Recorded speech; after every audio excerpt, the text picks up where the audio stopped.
Hello everybody, welcome back to a brand new episode of our NASCAR Heat 5 career mode here on the channel. Hope you're all having a great day. Today we head to New Hampshire Motor Speedway here at the Magic Mile. Hopefully it's going to present some magic for us here today now as we are continuing in this close battle with Alex Bowman and Matt DiBenedetto as we're all separated by about 15 points as three of us fight for two spots in the remaining playoffs here with these races, I should say, remaining races, which is about 5 or so. So we definitely, right now aren't in the best position, but we've been getting a little bit better here over the last few episodes, and we've been able to kind of step it up. So we were hopeful that we could take that same approach here in New Hampshire, the confidence that we built up, and have another good run here. And it starts off with by getting a good qualifying effort here. And qualifying actually went okay for me for once here. We came through to turn 4. The goal was a 29.7. We crossed the line with a 29.4.5, and we actually put this car at P16, which might be one of our best qualifying efforts of the season, actually, there, as you'll see the rest of the qualifying order on your screen right there. But more importantly, of course, is we don't really care about these guys. It's really about where did we qualify against an Alex Bowman or a Matt DiBenedetto. And you're going to see as we scroll up here now that DiBenedetto is not far off, only a few spots behind. However, Alex Bowman starts up there, P7. Eric Almirola on pole. He won this race in 2021. He tries to do the same thing in repeat history in our NASCAR Heat 5 Volume 2 career mode, and that is not a driver that we need to see winning here. Almirola is not only behind myself, but he's behind Bowman as well as Matt DiBenedetto in the standings. So if Almirola wins today, that knocks us one spot further down, and then it looks like a 3-driver race for one spot instead of 2. But we're nonetheless not going to focus on that right now as we get underway here from New Hampshire, focusing mainly on trying to pick up some stage points here. And if we can't, we hope that Alex Bowman or Matt DiBenedetto can't pick up any stage points either here as we head down into turn 1 alongside our teammate of Tyler Reddick here in that number 8 as we cycle through 1 and 2 now, as this is a lengthy race here in New Hampshire, and as well with the stage breakups. Stage 1 relatively short. You don't have a lot of laps to make stuff happen here, about 17 laps. In stage 2 you nearly have 10 extra laps to actually work with, so the stage is certainly not split up evenly here in New Hampshire, so we don't really need to make any pit stops here in stage 1. Of course, it depends with timing of cautions, anything can happen here, but you can see immediately one thing that happens here is Matt DiBenedetto able to get up my inside, and that 21 car starting this race off pretty good. A lot of speed, it looks like, right off the bat from that quick lane Motorcraft Ford Mustang here, and you can see DiBenedetto would get ahead of me. Hamlin here was kind of stuck in front of me. Christopher Bell able to get by as well. Bell trying to make a late season charge here to get into the playoffs as well, so we'll see what Christopher Bell is able to do now, as it was currently Brad Keselowski out in front of this race. So Eric Almirola, although he was looking fast, he started on pole, he certainly would not hold on to the pole position or onto the front position here now, as we were continuously in side-by-side battles throughout this first part of this opening stage here. Already to lap 10, Alex Bowman, fortunately for me, had fallen down the order quite a bit actually here as we got past again that 20 of Bell, but Bowman was down to P17, was under attack here from Ryan Newman in these closing laps of this first and opening stage, but the yellow flag is actually going to come out here in these closing laps. Immediately you see some pit strategy differences here between everybody. Matt DiBenedetto had worked his way up into the top 10, which is not what myself or Alex Bowman want to see when we're running down here in 17th and 19th. But we come into the pit lane. I decided what we're going to do. We're going to pit and then run a couple of laps here to end this first stage, and then we're going to stay out at the end of stage 1 while everybody else has to come into the pit lane. We were not in a position to fight for stage 1, so it only made sense to come in and make this call, but we are left with only 2 laps to go here in stage 1. But like I said, I mean, most importantly, we didn't have a chance for stage points. Even if we stayed out there's no chance we were going to get stage points. So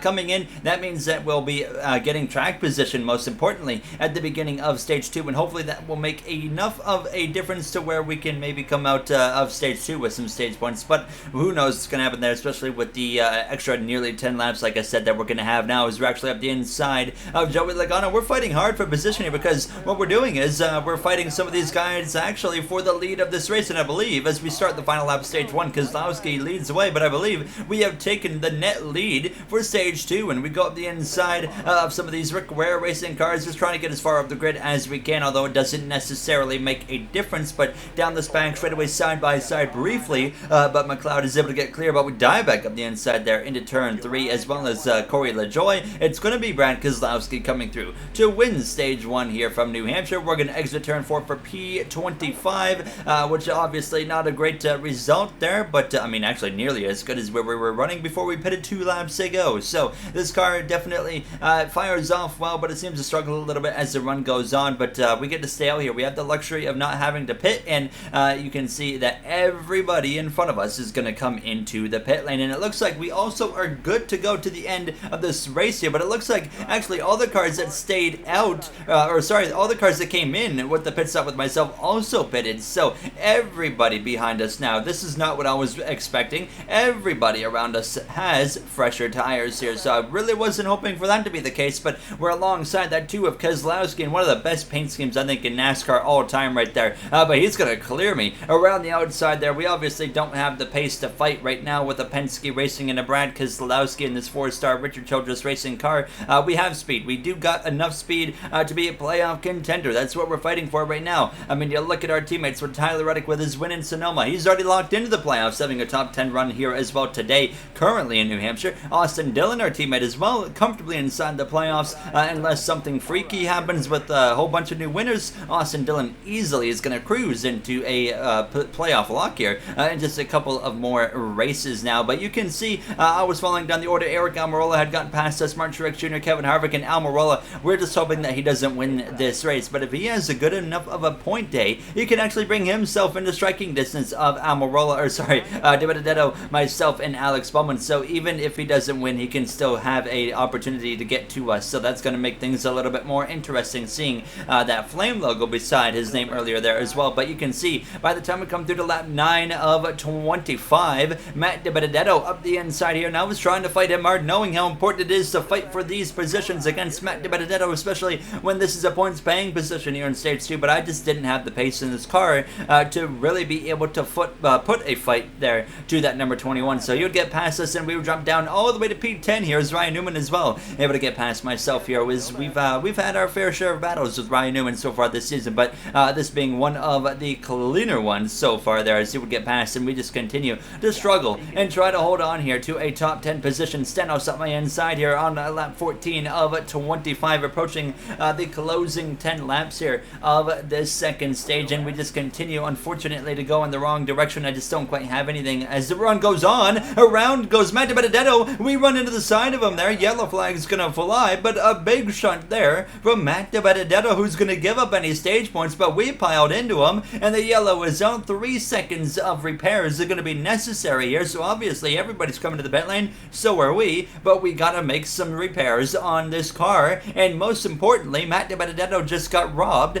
of some stage points. But what as well is very important for Matt DiBenedetto is he is still in this race. We dropped down to P14, but Matt DiBenedetto is still in this race, and he can fight for some stage points, or at least stage 3 points. 8 laps to go here in stage 2 as we dive down into turn 1, and I really like being on this outside lane. Other than restarts, I would rather be down towards the bottom, but I think you probably noticed as this episode's gone on that I haven't really put myself on the inside very much, and the car for me just drives way better and way more comfortable up here in basically the lane that I'm running right now. So lane 2 or 3 is way better for me than, say, lane 1 there on that kind of flat apron kind of feeling part of the racetrack there. But Alex Bowman is able to get in front of myself there, but that's not a big deal because right now none of us are really in the fight again for stage points. So I actually settled in behind Bowman, but made it 3 wide with him and our alliance teammate there, Daniel Suarez, and we actually are going to be able to get back past that Ally Financial Chevrolet of Alex Bowman here down into turn 1. So into P16 we go, and we just kind of shuffle positions back and forth around with these drivers here as we continue to try and, well, work our way forward and get some stage points. But fortunately,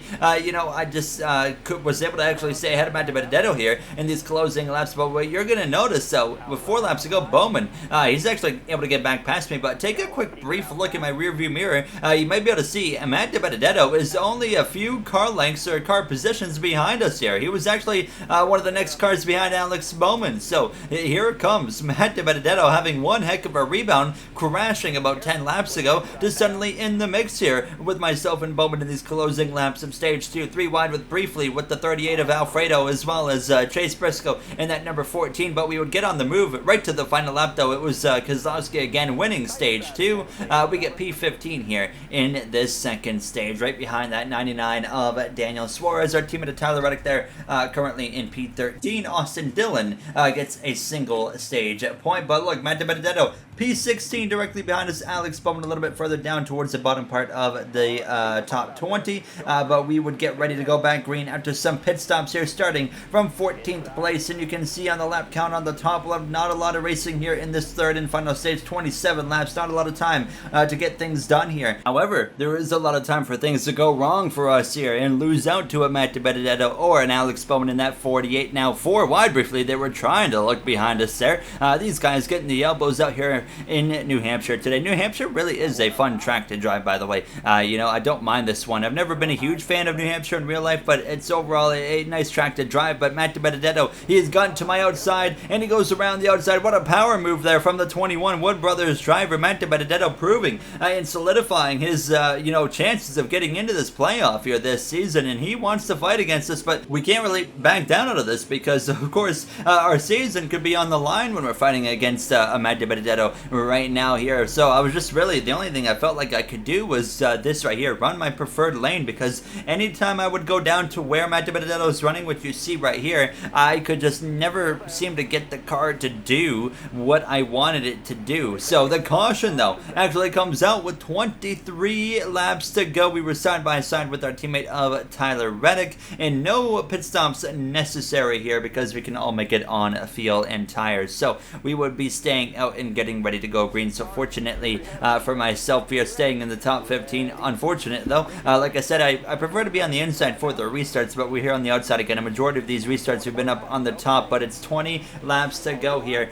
from New Hampshire Motor Speedway. And actually, I overshoot there into turn 1. William Byron slips up the inside, but actually me overshooting and getting out of lane kind of helps me, because now we get to the outside of that 21 of DiBenedetto down this back straightaway. We're going to be able to clear him. So over to P13 we would go here. Kurt Busch and myself having a little bit of a scrap here on lap 58 as Keselowski continues to lead in what's been a dominant performance, but it wasn't long at all until Matt DiBenedetto found himself back on my bumper and up my inside here down into turn 3 on lap 62, approaching the closing 10 laps of this race. And I was trying to keep DiBenedetto as far down as I could, kind of pinch him down a little bit here to see if that would make enough of a difference to keep myself ahead. Unfortunately, it wasn't enough. Matt DiBenedetto up into P13 as we drop to P14 here. The tires continuing to wear in these closing laps here in New Hampshire, and I was starting to feel the struggle a little bit. You see a bump there to the back of the one of Kurt Busch. That was actually intentional. I was trying to move him out of the way, but you can see I'm starting to struggle. The grip is starting to go away. Matt DiBenedetto is getting smaller and smaller out the front windshield here, and the cars behind me are getting larger and larger in the rearview mirror, including William Byron, who was able to get at my inside here on the exit of turn 4, coming to lap 69. Nice, and Byron is able to move up into 14th place as we drop down to P15. 7 laps to go, now to 5 laps to go, and we are continuing to fall off here now as Keselowski continues to lead the way. In these closing laps, the yellow flag is going to fly though with 5 laps remaining. One late race restart is going to probably decide a bit of a shakeup here in some of the points that are going to be handed out. We're on the inside, which is where we want to be. Matt DiBenedetto though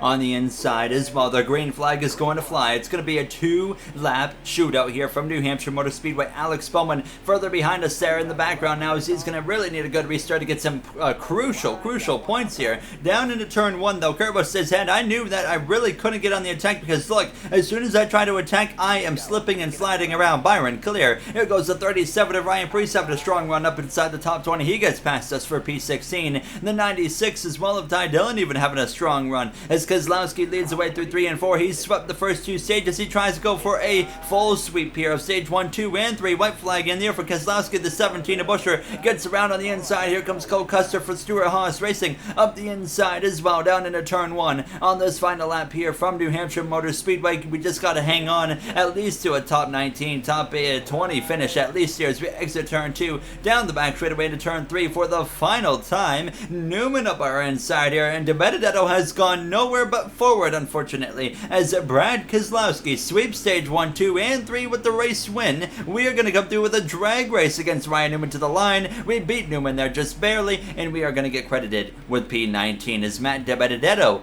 was up there in 8th place. Not what we needed, to see with Matt DiBenedetto having such a good run, but what we did need was, well, beating Alex Bowman by a few spots there. Newman, Suarez, and Ty Dillon in between both myself and that number 48. So that is certainly going to be a bit of a help here going into the next few races as we decide finally this regular season championship. But in the next episode, we go road course racing again. Just 4 races left in the regular season, and it kicks off with Watkins Glen in the next episode. DeBenedetto is now in the playoffs, but Bowman is 5 out. So we're 4 points ahead of DeBenedetto, and as well 9 points ahead of Alex Bowman. So it's close. It gets closer and closer. Almirola is only 40 out, so don't even rule out that number 10 car yet. As these races get closer and closer, the points at least do with the race for the playoffs. If you guys enjoyed, you know what to do. That's going to do it for me. Actually, one thing before we end that's important, we actually got rid of Martin Truex Jr.'s arrival. I never thought we'd get to say that. It's just Eric Jones now. But I will see you guys in the next one.